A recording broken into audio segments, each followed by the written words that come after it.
So, dun sa post natin guys, bakit kung konti lang yung mga nasi-select, may nag-comment. Sabi niya, Lods, kaumpisa ko lang mag-aral ng Korean language at na parang nawawalan siya ng gana dahil maraming hindi nasi-select or konti lang yung mga nasi-select. So sa mga nagsisimula pa lang mag-aral, huwag nyo muna isipin yung selection. Focus muna kayo sa pag-aaral. Ganun po talaga yung proseso ng pag-apply sa South Korea. So dapat nyo na pong tanggapin yun habang nag-aaral pa kayo. At least hindi kayo na yung expectation is hindi kayo na nagmamadali. Alam nyo na matatagalan kayo, aabot ng 1 taon. So pero pag lalaki masiselect ko talaga. Yun nga lang, may ibang magtatagal. Hindi naman lahat nagtatagal.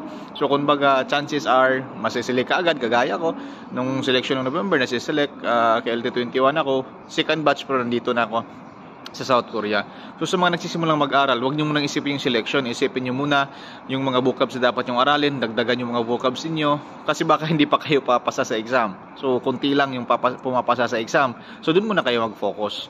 So at least sinasabi ko lang ito na hindi gaano karaming nasiselect para at least alam nyo na yung kabuuang proseso para hindi ho kayo nag-i-expect na madaling makaalis. So yun lamang po dito sa page ko.